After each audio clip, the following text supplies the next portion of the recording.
going on, everyone? Welcome back to Two Guys Watching Football, where we're getting some weird news on opening day of OTAs. Definitely wasn't expecting this on May 24th, but the Ravens have bolstered their cornerback depth with the signing of Kyle Fuller, most recently with the Denver Broncos, where he spent 2021, but I think he's more known for his time with the Chicago Bears.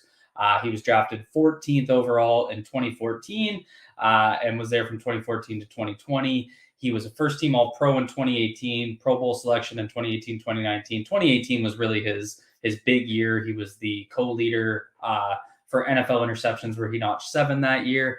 And, another interesting point is he's a Baltimore native, so obviously coming back home to join the Ravens for the 2022 season. Went to Virginia Tech. He went to Mount St. Joseph in Baltimore for high school. So always exciting to get a local kid back home in Baltimore. And I think one of the things that isn't getting discussed about him enough is relative durability. Extremely durable player through his career. He missed the full 2016 season due to a knee injury. Other than that, he's played 16 games in all of the other seasons. That obviously counts 2021, where he missed 1 game in the 17-game season. But on a broader scale, he obviously came back from that knee injury with very little issues. And he missed 1 game last year due to injury. He might have actually been benched.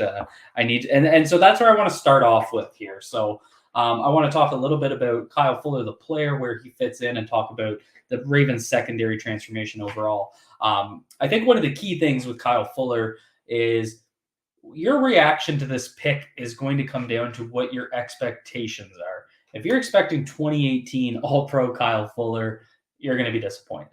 I don't think he is that player anymore. I don't think Baltimore needs him to be that player anymore. What they are in a situation of is they've actually stacked cornerback options, very similar to what I've been talking about with what they've done at offensive tackle. They've created contingency plans and guys where they have, more top end starters. And then if injuries happen or guys need to come in, they kind of have more experienced guys ready to go. And that's how I see it going with this cornerback room. So now you have obviously Marlon Humphrey and Marcus Peters as your 1-2. That's the 1-2 punch in Baltimore. We all know that Humphrey can play in the slot, play outside. So it creates a nice flexibility. Interesting fact on Kyle Fuller is last year in Denver, he played, I think it was 265 snaps in the slot and 371 out wide. So it was the first year where he played significant snaps in the slot. So he provides a little bit of versatility. Some people can look at that and say he struggled, but it does show continuing versatility and offers that skill set to Baltimore, which I think is a good thing. So he's going to come in and compete for the cornerback 3 role. That's a lot different than what he was doing in Denver, where he was CB1, CB2, depending on where you kind of saw Pat Certain. And he ended up getting benched as a starter for Nick Hairston, I think it was. So he's in a bit of a different role here. He's not going to be asked to be that kind of top dog. Instead, he's going to be competing for the cornerback 3 role with, Brandon Stevens, Jalen Armour-Davis. It creates a fun competition in camp where you just kind of let some guys get in the ring, compete, and let the cream rise to the top.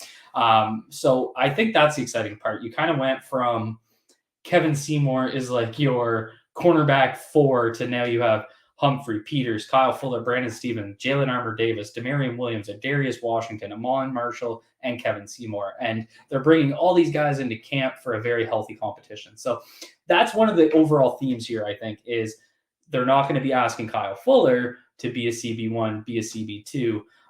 And I could see him very much being in the Jimmy Smith role, where he's kind of the vet. He'll play some snaps. He'll play a little outside. He'll play a little in the slot. But what he's going to really do is bring veteran leadership and insulate some of these younger guys.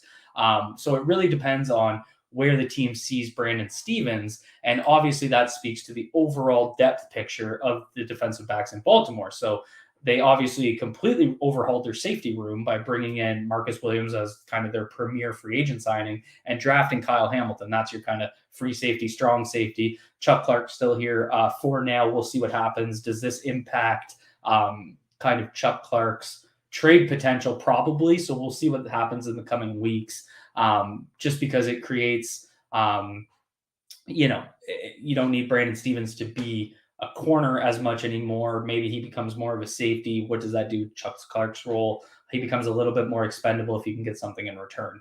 So I think that's kind of one of the other storylines embedded in this one. But you can see they've kind of overhauled the DB room. Obviously, Peters and Humphrey returning from injury is huge, but they have two new safeties. They now have Fuller and Stevens competing with some other guys, and they have pretty good safety depth. And obviously Chuck Clark as your third safety is a fantastic role in terms of depth. But they also have Tony Jefferson. They have Geno Stone, as well as Ardarius Washington and Brandon Stevens, and what they could possibly do at the safety position. Those guys are kind of DBs. We'll talk about them as corners. We'll talk about them as safeties. But overall, overhaul of the DB room, which I think is very exciting. And that was kind of my biggest takeaway of the Kyle Fuller signing is he's not the player he used to be, but he doesn't need to be. He's going to probably be that Jimmy Smith role, insulate some of the younger guys, and allow them to be in a comfortable role. And Raven 76 B More makes a good point here. He does hit hard. He's a tone setter. That is true. And he's also a playmaker. He has 19 career interceptions. He's got a 86 pass deflections, which is quite a few. So he's able to get his hand on balls, which is always very exciting. So I think it's good. Bring in options, get guys that can play inside and outside. And that was one of my key pieces of this cornerback signing. I knew they were going to sign a veteran. The question was who and how much were they going to sign him to? We know it's a 1-year deal. We don't know how much, but I kept saying I really preferred someone that was more versatile. And that's because you have a bunch of other versatile guys around him. And you also have Marlon Humphrey, who can now kind of play outside, play in the slot, and Kyle Fuller can kind of be the opposite piece of that. And it kind of puts both in a comfortable position to play matchups. And I think that's a real value add for Baltimore. So obviously, I think this is the right signing. The versatility is insane. Really good point here. Like it's kind of almost hard to draw up a depth chart right now because there's so many guys that could play so many different roles. You can see them in 3 safety looks where Chuck Clark is on the field if he is retained. Maybe he's a dime linebacker. And so, what does the dime look like now that you have these guys? Is Kyle Fuller your slot? Brandon Stevens is, a DB, and then you have a dime linebacker and Chuck Clark. It gets exciting. And so I think that's one of the big takeaways is they're bringing in more versatile pieces for Mike Macdonald to use. And so that's kind of one of the other points I wanted to make on this. There's some defensive coordinators that I've watched come through, and I mean, I mostly focus on Baltimore. So I look at a guy like Dean Pease.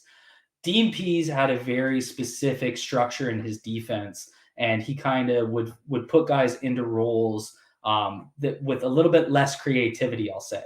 It was kind of like you're a linebacker, you're a corner, you're a safety. From what I've seen of Mike Macdonald and what he did, especially with his defensive backs at the University of Michigan, looking mostly at Daxton Hill and Hawkins, their overage safety. He moved them all over. You had Daxton Hill playing outside corner. You had him playing deep safety. You had him playing in the slot, in the box. He was all over the place. Hawkins was in the box, like almost as a linebacker on certain plays beside Josh Ross, who's also in Baltimore. And so I think this gives Mike Macdonald, a very creative guy, a bunch of versatile chess pieces to move around and create the matchups that he wants to create within his kind of, we'll call it defensive framework. So again, I think that part's very exciting. It's creating depth. And I think it's great for Kyle Fuller because Kyle Fuller is coming into a room with 2 Pro Bowlers, potentially 2 all-pro type guys in Marlon Humphrey and Marcus Peters. So it just takes such a load off of him. Compare that to Denver, where he was going in with Pat Certain, who was, a top, what was he, 9th overall? So obviously a very talented player, but it's kind of like, okay, I'm going to have to help this rookie get up to speed. Any rookie's going to take lumps. So he was kind of the de facto cornerback 1 in camp. It's just a completely different start to the season. He's doing it back home in Baltimore, where he played his high school ball, where he grew up. He went to play college at Virginia Tech, not that far from Baltimore. So I think that's going to be a very comfortable situation for him. good point here. Yeah, Coach Mack does a wonderful job of being creative and playing to players' strengths, and that's one of my big takeaways here. We keep getting guys that can kind of play versatile roles to plug in different spots, and that's what I see playing out here. So I think that's one of my key takeaways. It's basically another defensive chess piece, a guy with some versatility. He's coming into an insulated room where he's probably going to be, I would say he's going to be kind of the Jimmy Smith replacement in terms of a veteran guy who he's going to play. He's probably going to be active on game day, but he's not going to probably play starter snaps. We'll see what happens in camp. I mean, he could outright win the slot job, which would give him that role. I'm not sure if he will. We'll see. But it also gives time for Jalen Armour Davis and Demarion Williams, two rookies coming in, rookie fourth rounders. You never know how much time it's going to take for them to get up to speed. So it kind of puts everyone in a comfortable position. And that's what these good veteran signings do. I think where you get stressed about veteran signings is when you're getting a guy who's kind of, we'll say, on the downslope of his prime, and I don't think anyone would argue Kyle Fuller's in the downslope of his prime. His prime was high. Like when you're playing at an all-pro level, that's high level football. So he's going to be coming off that high slope, but he's coming into a place where he's in a comfortable position to do so. So that's kind of, and I don't want to underrate this point. Our defense is built to stop the Bengals, and so I would say they're building a strong secondary. I think that's been kind of part of their defensive philosophy. They've been investing heavily with cap dollars, with draft picks in the secondary. I mean, their 14th overall pick and the top free agent money they gave were to two safeties. They paid Marlon Humphrey. They paid Marcus Peters after trading for him. And now they're bringing in, another vet. Last year was just everyone got decimated by injuries. I think it made you forget how deep that cornerback group was when they were healthy. Very few teams are going to lose their top two cornerbacks and still be a good secondary. So I think they're built to beat the Bengals. I think they're built to beat the Chiefs. I think they're just built to beat a passing attack. What they're missing is that kind of pass rush. And so I think that's one of the residual considerations here. If Baltimore turns around and they've already given them the UFA tag, but if they kind of lock in Justin Houston going into camp, they got Odafe Owe going into year 2 where he could see a real big bump in production. They'd be bringing back Justin Houston. You're getting year 2 of Dalen Hayes. You're going to get Ojabo back in October, November. I'm leaning more towards November because I'm on the conservative side. But that's a collection of edge rushers that could be pretty good in rotational roles, where I think you're hoping, and that's not counting Tyus Bowser, who's coming off injury. Again, we'll have to wait till he's back, but another versatile chess piece, but a guy that can also bring some juice off the edge. And I think what you need to look at is what they can do on the interior net. You add a guy like Travis Jones who can actually get a pocket push. He's an upgrade over Brandon Williams. Michael Pierce is going to play those early downs. I expect Travis Jones to kind of be a situational pass rusher. You got Madubuike coming into year 3, really looking for a breakout from him. You bring back Calais Campbell, who I think is in a situation on the defensive line to play less snaps and play more high leverage snaps, so more pass rush downs. And then you can get a guy, like a Pierce, like a Madubuike, like Jones, like a Washington. They can kind of be more geared towards defending the run. So I guess the question is, I feel very good about the defense now. Like that's kind of my conclusion here is I want to see Justin Houston get locked in because I think that's a missing piece. Derek Wolfe got mentioned. Honestly, I don't think Derek Wolfe plays in Baltimore anymore. I think the signing of Brent Urban, you could look at him as a camp body, but why would they sign Brent Urban if they really thought that Wolfe would be back? They're already kind of 6 defensive linemen deep. They don't usually keep that many. Usually they carry 5 interior defensive linemen, but Urban could be a practice squad player. I personally expect Derek Wolfe to probably retire. There was that rumor that came out, which he said himself in the podcast, that he was kind of considering retiring. So I think he's likely done in Baltimore, and that's why they got Urban as kind of the veteran run defender, that sort of role. But so what's next? Got to lock in Justin Houston. I think that's a really important piece to fall. He I think we would feel differently about Justin Houston if he closed on some of those sacks where he whiffed. And I'm not excusing whiffing. You need to finish. That's important. But he also led the team in pressures. I think he had 3 more than Odafe Owe. So, I mean, you'd be bringing back kind of Houston. You got Owe. You get Ojabo back midseason. You now kind of have a nice, healthy rotation on the edge where you can hopefully do some damage. You got a deep, deep, deep secondary. Cross your fingers for health. That's obviously a huge piece. I really don't see them investing in another inside linebacker. I know someone just asked about Anthony Barr. At this point, I really just see them kind of playing a ton of nickel and dime, where they're going to kind of have 2 linebackers. You got Bynes, you got Queen. Tyus Bowser can do some of that versatile stuff.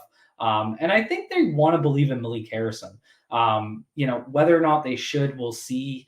But you drafted him in the 3rd round. Obviously, last year he has the midseason incident that kind of took him out, but he did show some promise and some run stopping pieces. He's also got a little bit of versatility to play, the edge, play some Sam as a run defender. So I think they're going to want to see what they have in Malik Harrison. So I really don't see them adding another linebacker. So the question is, what's next? I just spent 5 minutes talking about what's next. What's next? Obviously, it's the wide receiver situation. They need to bring in someone, whether that's a trade for, add Chuck Clark and a pick, or, a pick for a veteran on another team, or you're looking at, basically Will Fuller and Julio Jones. I think those are probably the only 2 guys on the market that you're going to want to trade for. So that's the missing piece that they have right now. It's kind of, Houston, who is on track to sign because he's tagged under the UFA tag. So I would wonder, and I see some people asking in the chat about the Chuck Clark situation. Here's my opinion on Chuck Clark. I like Chuck Clark. I see a role for Chuck Clark in a Mike McDonald defense. It's not going to be a starter role. I think Kyle Hamilton is going to seize that role. I think he's a good fit for that role, but I can absolutely see a scenario where you have Marcus Williams, Chuck Clark, and Kyle Hamilton on the field because of Chuck Clark's versatility and Kyle Hamilton's versatility. Marcus Williams gives you the flexibility to be a true deep center field safety, and that allows you to use Chuck Clark as a dime backer, a box safety, do some tight end work, and you can use Kyle Hamilton in a very similar role. He can play some, under on the cover robber. He can also play split safety because he's that kind of guy. He can play some star, play some dime. So I just see a lot of versatility that I can see all 3 being on the field. So in saying that, I wouldn't just trade him for, say, a 2023 4th round pick. I don't see the value in that. The Ravens are in a situation to compete. So I don't need a mid-round pick. I think Chuck Clark brings enough to this team plus depth that I just don't see the point in getting rid of him. If they want to roll with the strength of the defense being the secondary, keep Chuck Clark, unless, and this is the important part, you're doing a player swap. So I kept saying I would do him for a player swap for cornerback or wide receiver. Obviously, I don't see the value in trading for a corner now. I think their cornerback room is established. But can you flip him for a wide receiver? What kind of wide receiver can you get? There's been a ton of rumors with the Giants, amazingly because Martindale's there. Can you do Chuck Clark for Darius Slayton? Do you see Slayton as enough of an upgrade? Who needs to pick to bridge that gap? In that situation, I would be intrigued. I think Slayton can be an actual deep threat and replace not replace the production, but replace the type of role that Hollywood Brown played at the Z receiver, where he's actually going to threaten a defense vertically. I think that's a very important aspect of this offense, with how much teams stack the box to play Lamar Jackson in the run game and Mark Andrews. And, everything kind of gets centered at the line of scrimmage, centered in the center of the defense. It's so important to have some deep speed on the outside. So, is Slayton that guy? I don't know. Fuller could be that guy. Maybe they go the vet route. Can Julio be that guy? Obviously. Can those guys stay healthy? That's the key question. So that's really what I see. We'll see on Chuck Clark. Again, I'd be surprised if he wants out that bad, because I do think he has a role here. I don't think he's just going to sit on the bench. I see him playing a very key role. So I hope they don't just kind of trade him for nothing. If they trade him for a wide receiver like Slayton, I'll understand it. We'll all kind of get into it about, is the value there? Is that what he was worth? Is Slayton any good? It'll be a fun kind of conversation, but that's kind of how I view the Chuck Clark situation. Next steps, lock in Justin Houston, go get a wide receiver. So that's what I got for you guys today. That's kind of my initial reaction. I'm excited to kind of jump into some film on Kyle Fuller, see how he played last year for the Broncos, go back to a little bit of what he did towards the end of his career with the Chicago Bears. So that's all I have for you guys. Be good to yourselves. Be good to each other. Peace out, everyone.